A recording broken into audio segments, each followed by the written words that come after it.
and not for this generation, but for generations to come. And our turmoil in this interconnected world is going to be everyone's turmoil, as evidenced by events in both our region and the world since the turn of the century. Today, the territorial defeat of Daesh, or as it's called here, ISIS, has heralded the return of some sense of stability to the vast territory it once occupied. But the defeat of one of the world's most evil organizations does not mean that the threat of extremism has been removed from the region or beyond. The root causes, particularly the ideology of exclusion and hatred, continue to persist and may erupt elsewhere anytime. For too long, military powers have had multiple strategies to win war. For too long, they have ignored any strategy to win the peace. And for too long, major powers and their regional clients have made the wrong choices, particularly in our region, and then have blamed others, particularly Iran, for the consequences of their own wrong choices. Choices that have been short-sighted and trigger-happy and have ended in strategic blunders. Let me just tell you what these choices were. From supporting Saddam Hussein when he invaded my country in 1980, to aiding and abetting his use of chemical weapons against Iranian and Iraqi civilians and soldiers. From the wars to evict him from Kuwait, to the wars to remove him altogether. From first supporting Al-Qaeda against Soviet Union and Taliban against us, to then waging a war to remove them from Afghanistan. From supporting the same brand of terrorists and extremists in Syria, in Daesh and al-Nusra, bringing Syria to ruins, to dangerously occupying today parts of Syria under the guise of fighting the organizations that they financed, armed, and supported.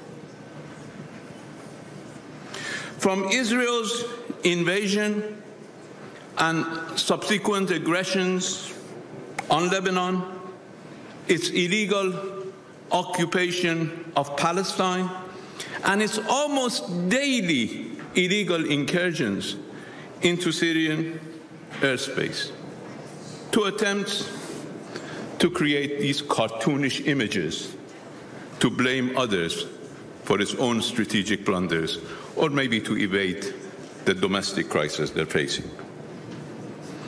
And from bombing Yemen with Western supplied arms. What have these acts brought to the world? The US and clients in our region are suffering from the consequences of their own wrong choices. But they use this and other fora to revive the hysteria on Iran's foreign policy and try to obscure its realities. But did Iran force them to make these wrong choices, as some of them so ridiculously claim these days, that they supported extremism in order to face Iran? Are we to blame? Are we to blame because we refused to support Saddam Hussein? Because we fought Saddam Hussein? Because we were on the right side of history, fighting Saddam Hussein, fighting the Taliban, fighting Al-Qaeda, fighting Daesh, fighting Nusra consistently, instead of joining those who support them in creation, in financing, and in arming. Distinguished friends, as I said before this forum last year, Iran believes that our security in the Persian Gulf requires a fresh regional security architecture. We believe in and have proposed creating what we call a strong region rather than a strong man in the region. And you got to notice the difference. We want a strong region. We do not want to be the hegemon in the region, as we believe the era of hegemony is long past, regionally as well as globally. A strong region where small and large nations, even those with historical rivalries, can contribute to stability.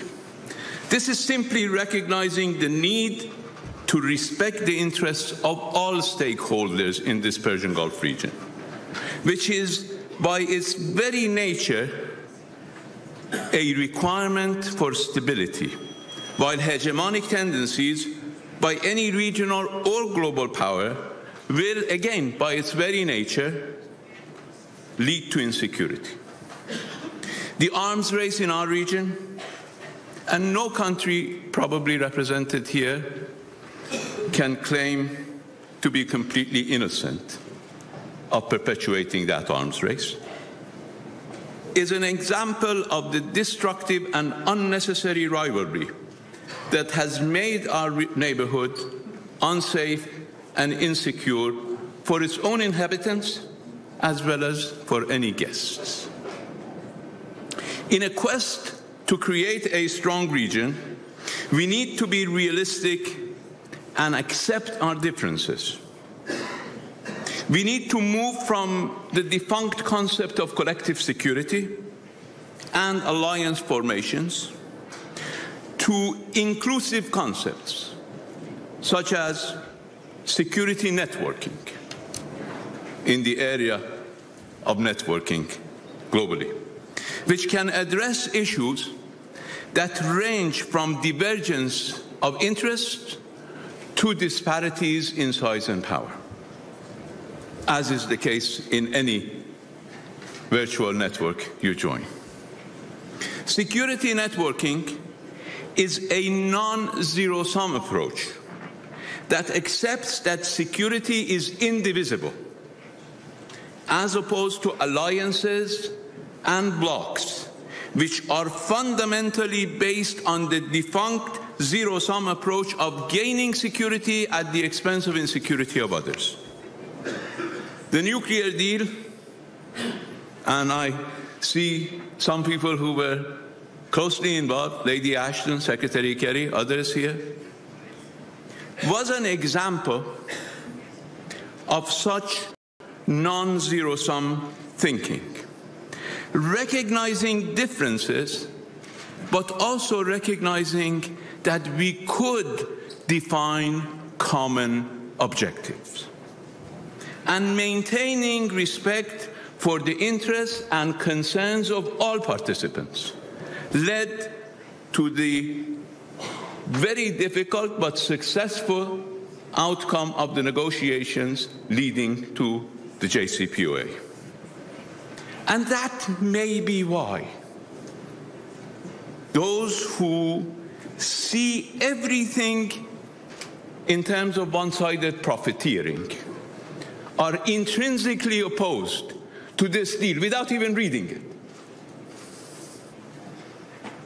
Immediately after the conclusion of the JCPOA, Iran sought to use the same approach for the Persian Gulf and proposed to create a regional dialogue forum. The proposal fell on deaf ears, but that proposal is still on the table. You know why? Because that's the only game in town. That's the only viable alternative out of the misery that we have been in for the past many decades. It could become, if our neighbors join us, a forum that will be used as an instrument for helping organize and advance dialogue at the formal and informal levels in our region. And while encouraging intergovernmental and formal dialogue, it can also promote dialogue between scholars and thinkers and the general public. The parameters of Iran's proposed regional architecture are simple but effective. Rather than trying to ignore conflicts of interest, it will accept differences. Being premised on inclusivity, it can act as a firewall to prevent the emergence of an oligarchy among big states. And importantly, it allows smaller states to participate and have their interests protected. Like the Helsinki process that the Secretary General referred to, the future security architecture in the Persian Gulf should be based on the ticket principles and CBM baskets.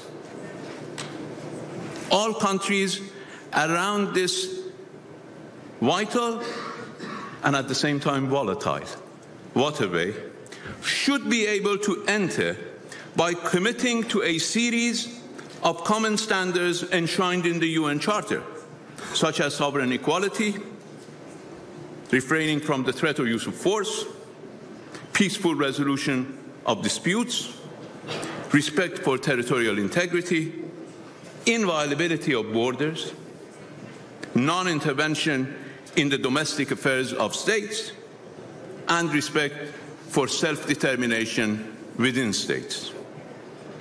We also recognize that we need confidence-building measures in the Persian Gulf, from joint military visits to pre-notification of military exercises, and from transparency measures in armaments and procurements of arms to reducing military expenditures.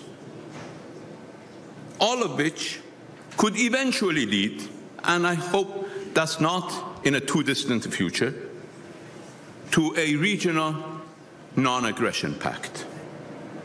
We can begin with easier to implement issues, such as tourism, joint investments, or even joint task forces on issues ranging from nuclear safety in the Persian Gulf, where a lot of nuclear reactors are being built, to pollution, where all of us are suffering from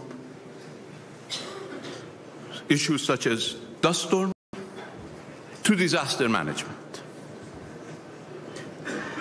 Distinguished friends, at a time when we are dangerously close to escalating conflict that will affect our children and grandchildren, I encourage my counterparts in the Persian Gulf region to join Iran in making this proposal a reality. I thank you.